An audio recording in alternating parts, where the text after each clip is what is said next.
जय हिंद दोस्तों, मैं Suman Patel lead mathematics YouTube channel पर आपका स्वागत करता हूं।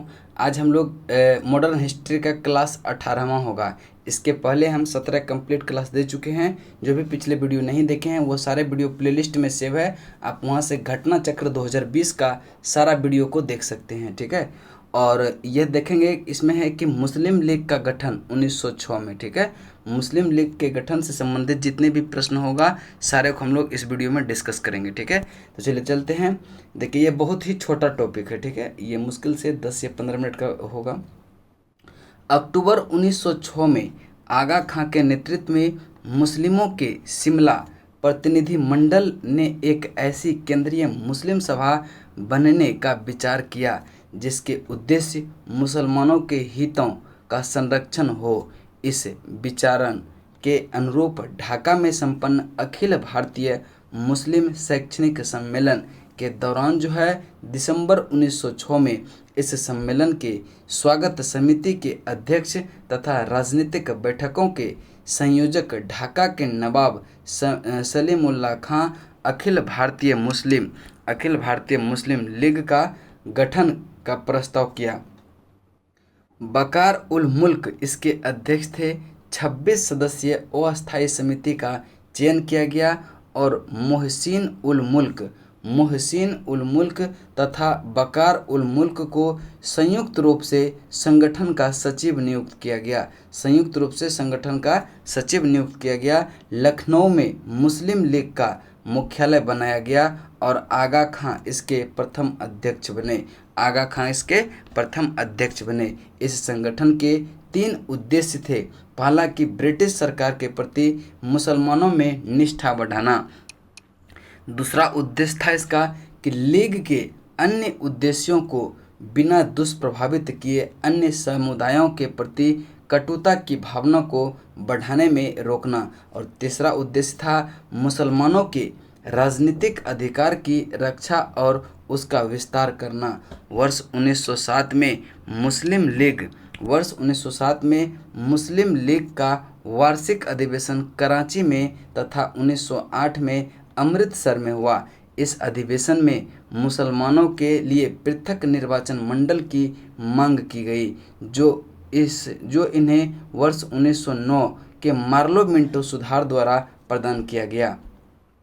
वर्ष 1908 में लंदन में इसकी एक शाखा सैयद अमीर अली ने स्थापित किया था। किसने किया था? शाखा सैयद अमीर। इसकी एक शाखा जो है सैयद अमीर अली ने कहाँ पर स्थापित किया था? लंदन में। अब देखिए, इससे रिलेटेड जितना इंपॉर्टेंट प्रश्न है, लगभग 10-12 प्रश्न है, उसको हम देख लेते हैं। कह रहे कि निम्नलिखित में से किसने ऑल इंडिया मुस्लिम लीग की स्थापना किया था? तो यह नवाब सलीम उल्लाह खान ने। किसने? नवाब सलीम उल्लाह खान ने ऑल इंडिया मुस्लिम लीग की स्थापना किया था। इसकी व्याख्या देखते हैं। कह रहा है कि अक्टूबर 1906 में आगा खां के नेतृत्व में मुसलमानों के शिमला प्रतिनिधि मंडल में एक ऐसी केंद्रीय मुस्लिम सभा बनाने का विचार किया जिसका उद्देश्य मुसलमानों के हितों का संरक्षण हो। इस विचारण के अनुरूप ढाका में जो है संपन्न अखिल भारतीय मुस्लिम शैक्षणिक सम्मेलन के दौरान दिसंबर 1906 में इस सम्मेलन के स्वागत समिति के अध्यक्ष तथा राजनीतिक बैठक के संयोजक ढाका के सलीम उल्लाह खान ने अखिल भारतीय मुस्लिम लीग के गठन का प्रस्ताव किया। बकार उल मुल्क इसके अध्यक्ष थे। 56 सदस्यीय अस्थायी समिति का चयन किया गया और मोहसिन उल मुल्क तथा बराक उल मुल्क को संयुक्त रूप से संगठन का सचिव नियुक्त किया गया। लखनऊ में मुस्लिम लीग का मुख्यालय बनाया गया और आगा खां इसके प्रथम अध्यक्ष बने। कह रहा कि इन विकल्पों में तीनों के नाम रहने या इसमें से कोई 2 नाम रहने पर संस्थापक में चयन का वरीयता क्रम इस प्रकार है। अगर सलीमुल्लाह खान रहे तो, अगर देखिए तीनों रहे तो अगर सलीमुल्लाह खान रहे तो सलीमुल्लाह खान को मारना है। अगर 2 गो रहे तो जैसे आगा खां और मोहसिन उल मुल्क रहे तो आगा खां को मारना है, और मोहसिन उल मुल्क ये अंतिम उपाय है। जब ये दोनों ऑप्शन में नहीं रहे तो मोहसिन उल मुल्क मार देना है। चलते हैं अगले प्रश्न की तरफ। मुस्लिम लीग के संस्थापक कौन थे? तो ये नवाब सलीमुल्लाह थे। कौन थे? नवाब सलीमुल्लाह थे। चलते हैं अगला प्रश्न, प्रश्न नंबर 3 कह रहा है कि 1906 में मुस्लिम लीग की स्थापना हुई थी ढाका में। कहाँ पे? ढाका, बांग्लादेश अभी है वर्तमान में। कह रहा है कि अखिल भारतीय मुस्लिम लीग की स्थापना किस वर्ष हुई थी? अखिल भारतीय मुस्लिम लीग की स्थापना दिसंबर 1906 में हुआ था। ऑप्शन डी आपका राइट आंसर होगा। अगला है कि मुस्लिम लीग के प्रथम अध्यक्ष कौन थे? तो मुस्लिम लीग के प्रथम अध्यक्ष आगा खां थे। आगा खां आपका राइट आंसर होगा। चलते हैं अगले प्रश्न की तरफ। 6 नंबर का है कि 1907 में कांग्रेस का वार्षिक अधिवेशन कहाँ हुआ था?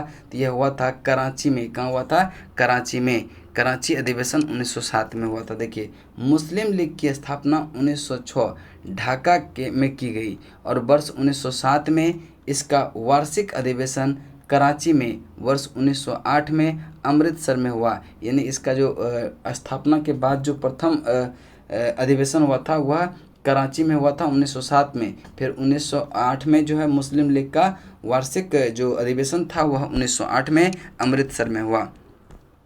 अब देखिए 7 नंबर है कथन और कारण। कथन और कारण, कथन और कारण देखते हैं। कह रहा है कि लीग ने कांग्रेस के मुस्लिम जनता के साथ मिलकर उद्देश्य पूर्ति में लगने के अधिकार को मानने से मना कर दिया था। सही है, वैसा अधिकार अकेले मुस्लिम लीग का ही था। नहीं, ये ऐसा बात नहीं था। ये सही है, आर गलत है। देखते हैं इसकी व्याख्या। कर रहा है कि लीग ने कांग्रेस के मुस्लिम जनता के साथ मिलकर उद्देश्य पूर्ति में लगाने के अधिकार को मानने से इनकार कर दिया, क्योंकि लीग अपने आप को मुसलमानों का प्रतिनिधित्व करने वाली एकमात्र संस्था मानती थी। इस प्रकार कथन ए सही है, किंतु आर अकेली मुस्लिम लीग का ही था। यह कथन क्या है? गलत है। अगला है 8 नंबर। कह रहा है कि भारतीय स्वाधीनता संघर्ष के संदर्भ में निम्नलिखित में से कौन सा एक कथन सही नहीं है? कौन सा एक कथन सही नहीं है? तो इसको आप ध्यान से देखेंगे कौन सा कथन सही नहीं है। पहला कथन है कि हकीम अजमल खां राष्ट्रवादी तथा चरमपंथी अहरार आंदोलन शुरू करने वाले नेता में से थे। बिल्कुल सही कथन है। दूसरा कथन है भारतीय राष्ट्रीय कांग्रेस के संगठन के समय सर सैयद अहमद खान ने विरोध किया था। यह कथन भी क्या है? सही है। और तीसरा कथन है 1906 में गठित अखिल भारतीय मुस्लिम लीग ने बंगाल के विभाजन में अलग निर्वाचन समूह बनाए जाने का प्रबल विरोध किया था। नहीं, यह कथन बिल्कुल गलत है।